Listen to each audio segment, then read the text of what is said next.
विधान परिषदेच्या निवडणुकीचे मतदान येत्या 8 दिवसावर येऊन ठेपले आहे. सोलापुरात एकूणच राजकीय घडामोडी पाहता भारतीय जनता पार्टी आणि महायुती अतिशय मजबूत स्थितीत पाहायला मिळत आहे. भारतीय जनता पार्टीचे प्रदेशाध्यक्ष रवींद्र चव्हाण गुरुवारी सोलापूर दौऱ्यावर होते. उपस्थित भारतीय जनता पार्टीचे सर्व आमदार पदाधिकाऱ्यांची बैठक झाली. या बैठकीला शरदचंद्र पवार गटाचे तब्बल 3 आमदार उपस्थित राहिल्याने राजकीय चर्चेला तोंड फुटले आहे.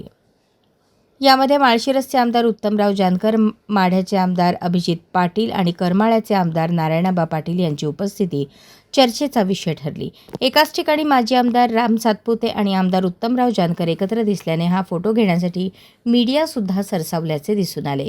या बैठकीत महायुतीच्या नेत्यांनी आपली ताकद दाखवून दिली. विधान परिषद निवडणूक लागण्यापूर्वीच आमदार नारायण पाटील, अभिजित पाटील, आमदार उत्तमराव जानकर हे मोहिते पाटील यांच्यासोबत पाहायला मिळत होते. पण या विधान परिषदेच्या निवडणुकीत असे काय बिनसले की हे 3ही आमदार भारतीय जनता पार्टीच्या गोटात सहभागी झाले. एकूणच भारतीय जनता पार्टीला गाफील ठेवण्याची ही या दिग्गज नेत्यांची चाल तर नाही ना, असा प्रश्नही या निमित्ताने उपस्थित होतोय. त्यामुळे भाजपने हवेत न जाता या सगळ्या राजकीय घडामोडींकडे गांभीर्याने पाहावे असेही बोलले जात आहे. अशाच नवनवीन अपडेटसाठी जनता राज्य न्यूज चॅनलला सबस्क्राईब करा, लाईक करा आणि शेअर करायला विसरू नका.